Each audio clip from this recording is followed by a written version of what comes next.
I want to tell you about the most turbulent time in my life, and I need to be completely honest, because the only thing worse than living this nightmare is having to lie about it later. The truth is, my life crumbled over a 3-month period.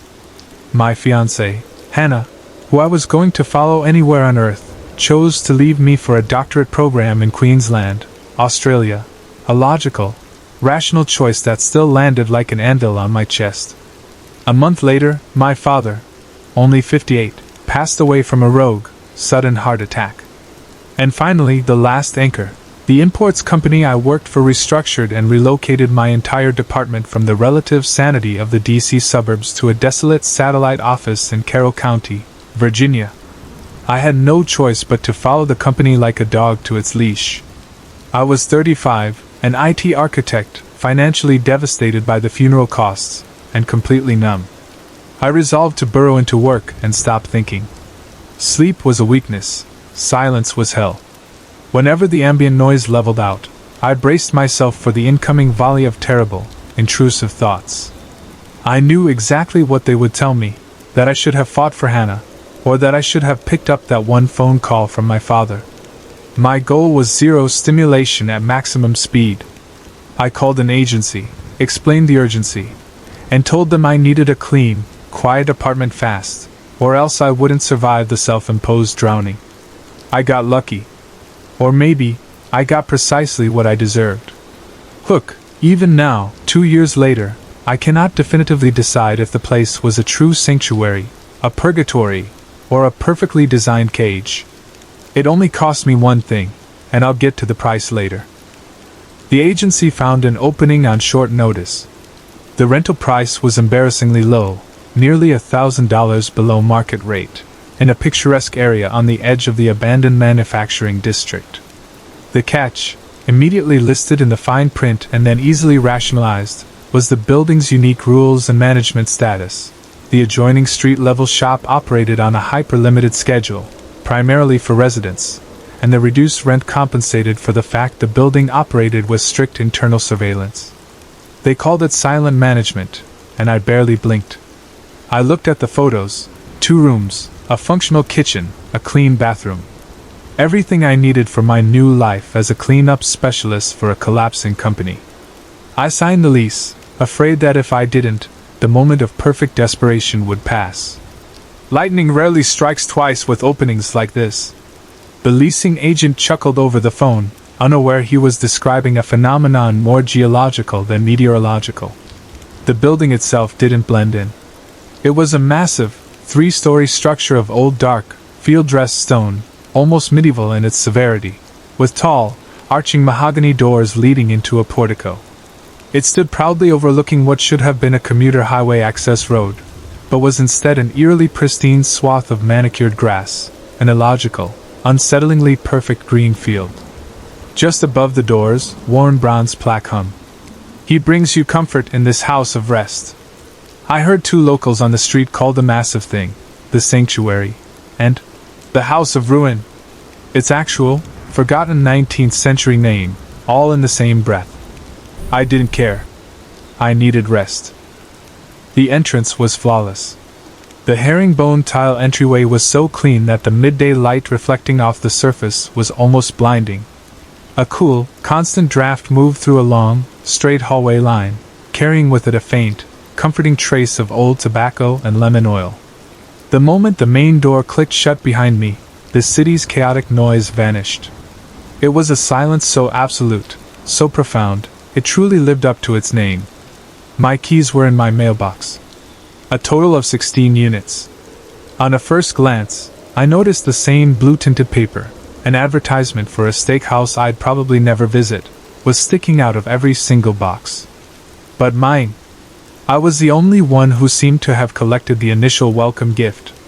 I tossed the keychain in my hand and climbed the 3 floors, accepting the physical exhaustion as fair penance.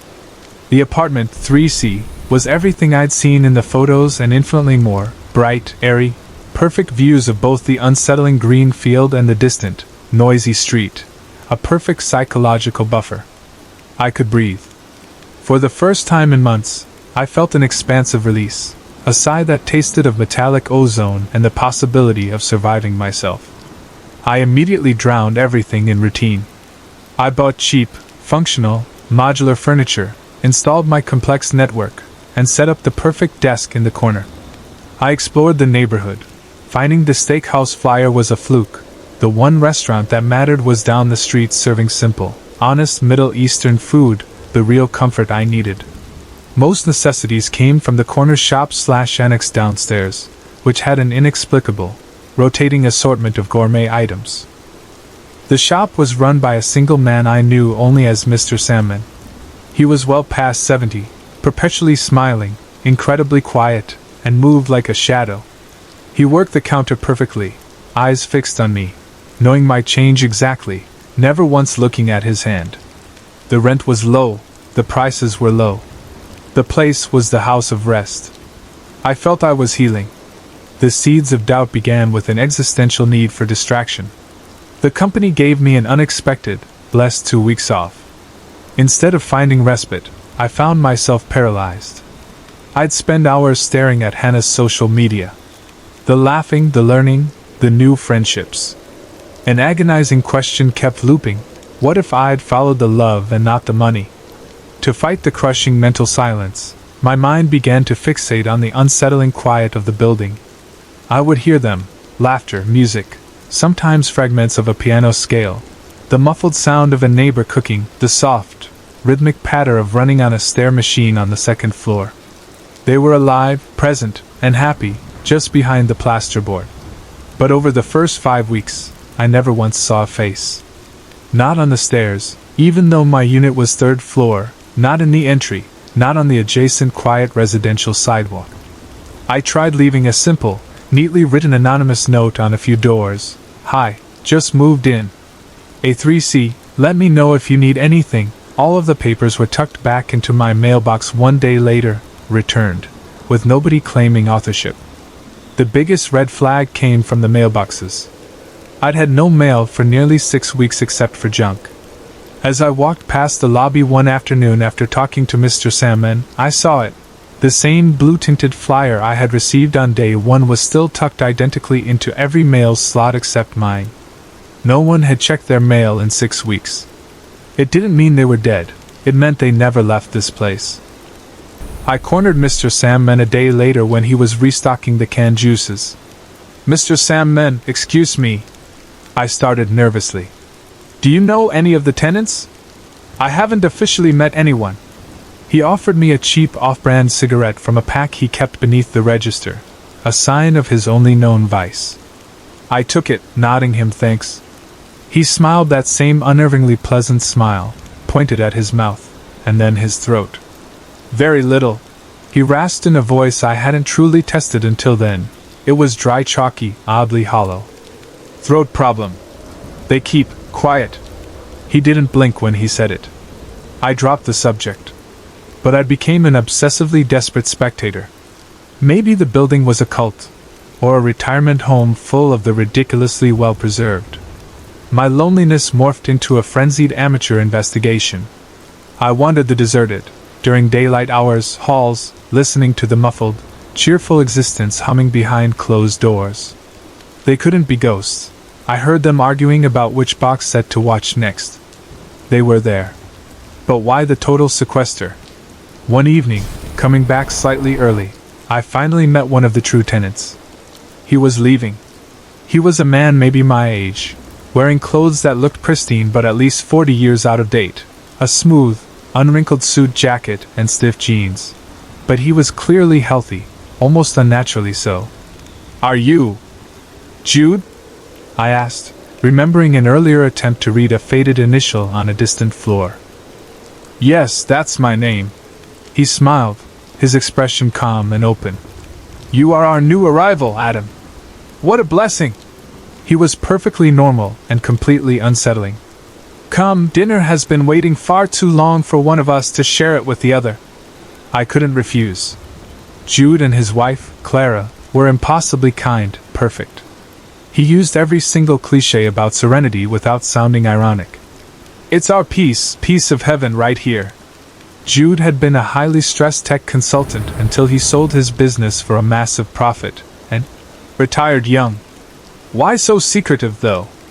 I asked, trying to sound casual as I ate the perfect grilled salmon. No one leaves. I see the flyers in the mailboxes. Jude laughed, a genuine, honest laugh. We all retired exhausted. We stay to ourselves.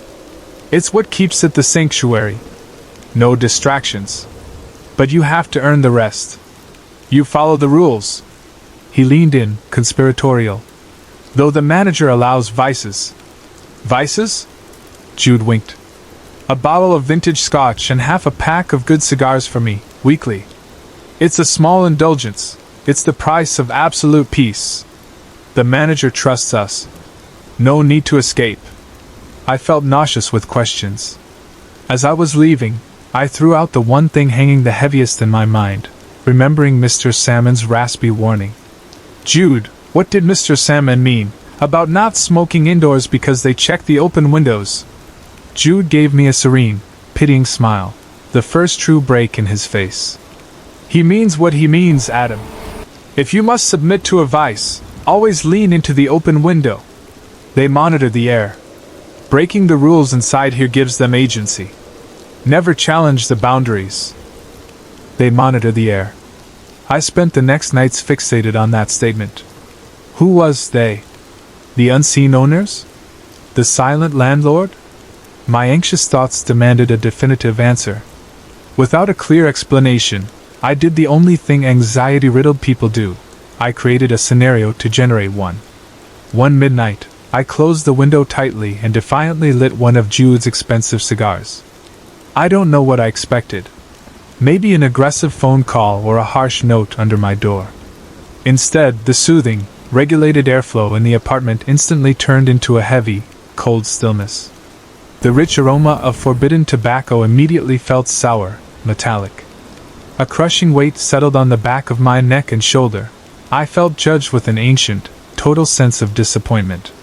Then came the sound. Fast. Inhumanly rapid footsteps began hammering down the hall on the floor, their speed building into a drumbeat that vibrated through the plaster, moving not like running, but like a furious mechanical pivot. They stopped outside my apartment door with a sudden, terrible finality. The front door, thick solid oak, shuddered inward with a loud crack as an immense weight was pressed against it, bowing the hinges. I stood frozen in the stale air, holding the smoldering cigar, completely dismantled. I am throwing them out. I'm sorry! I shrieked, batting the air with my hands, my voice a pathetic noise. The pushing tension instantly left the door behind me. I heard a silent, mechanical whoosh of air, and the rapid, furious steps retreated back into the quiet void of the building. I couldn't unlearn the fear. The sanctuary was a prison run by a warden who was a ghost in the machine. I started looking for a way out. I saw drag marks on the pristine tiles leading from the top floor to an unused fire escape, the marks ending precisely where the tile met the carpet. I went to the basement, locked, as expected, but through the wire mesh I saw a full industrial drainage sluice set into the concrete floor, built perfectly for continuous liquid disposal and high-pressure hosing. Why would a retirement home need to hose down its basement?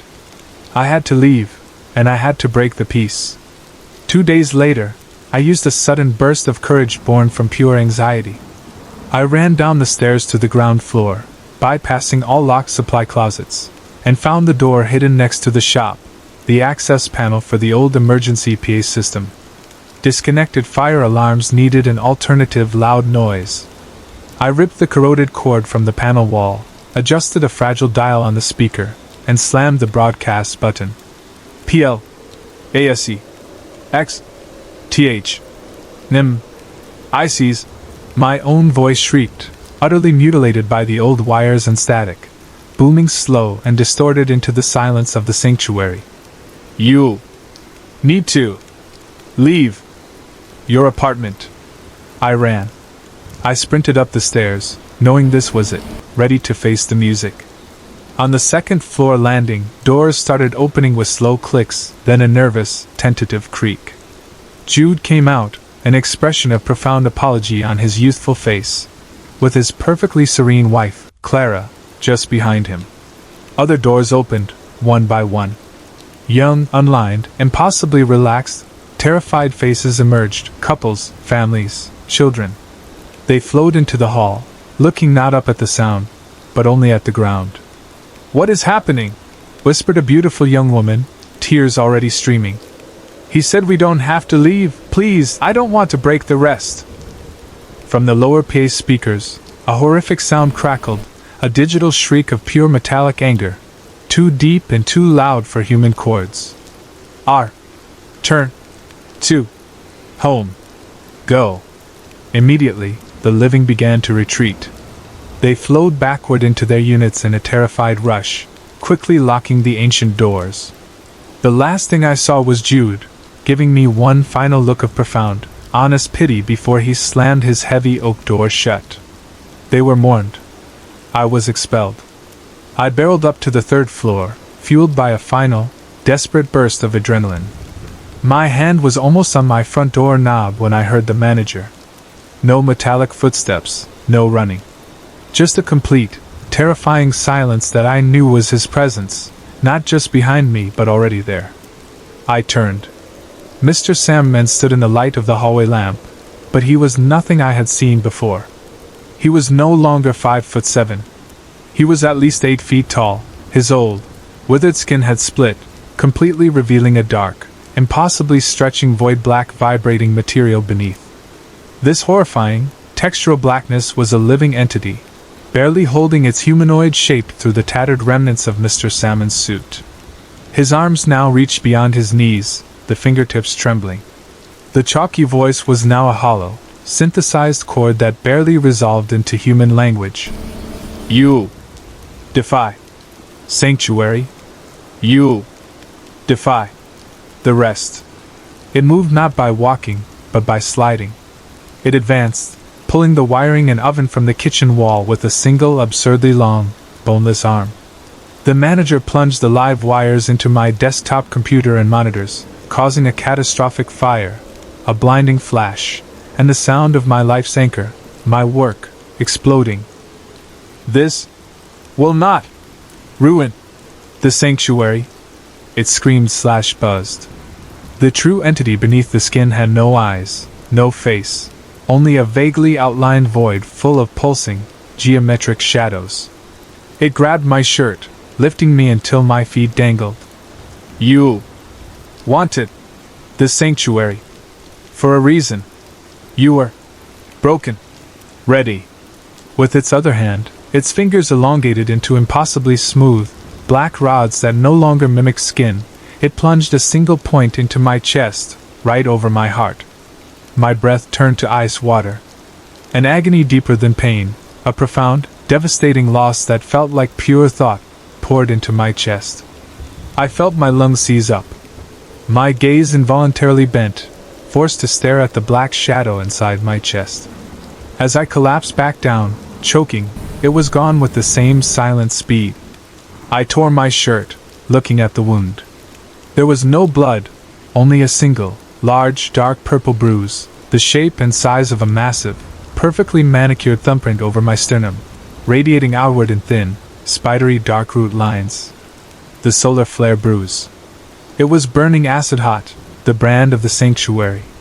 I stumbled, driven only by the urgent knowledge that the bruise was the true problem. I made it to the lobby, fighting the tightening air in my lungs. But I couldn't reach the front door. The manager was already there, blocking the entrance to his precious domain. I could barely breathe. The bruise was turning blue, making me fall to the cold tiling. And then I remembered the final, crucial instruction, the tiny exploit. "He doesn't check the open window." I scrambled through the empty halls, back to my room, no longer fighting the pain but accepting that death was the tax for survival. With my raw, burning, branded chest, I crawled to the window, the one I had closed because of a foolish cigar. I ripped it open, taking in the raw, smoggy, beautiful noise of the busy street. I didn't care about dying. I only cared about breaking their physics. I knew in that moment that my life was worth the chaos because chaos meant chance. Using the bedsheets, I pushed my body out. It was a dizzying straight drop. I let go, but my broken grip snagged the arched window cornice below, changing the trajectory. Seconds later, I hit the alley pavement, shoulder dislocated, rib cages shattered, screaming the beautiful language of pain and freedom. As the noise of an arriving ambulance replaced the digital shriek, I looked up. All windows were open. The tenants of the sanctuary stood staring out at me with perfect, devastating grief and profound pity. And by the window of the little shop, Mr. Sandman gave me a silent, sorrowful wave. He had cleaned the crime scene. I saw the hose draped near the building's entrance. It made sense now. The real rule was simple. You could leave, but you had to sacrifice a part of yourself to the structure to do it. That bruise on my chest eventually faded into an unsettling shadow, a thin webbing of dark, star chart-like veins that flares up in the cold. It's always there, a tiny, pulsing part of the sanctuary under my skin. I reconnected with Hannah, and yes, I followed her to Australia. The sanctuary, that massive, isolated stone structure, is gone from my mind now, erased by the beautiful light, but the mark is not. When the vein pattern starts to warm, and the familiar existential despair of a perfect life returns, I always pause. I will never know if a life caged, perfectly maintained and purged of pain, would have been the answer to the loneliness and grief I had sought. But the fact that I carry the bruise with me, a permanent promise, means the choice remains. I will never return to the house of rest. Not as the man I am, nor as the vessel I will be, but I swear there are times, when the world's chaos becomes too heavy, and Hannah is sound asleep, that I feel that sanctuary tugging on the veins in my chest, promising me an easy, silent relief.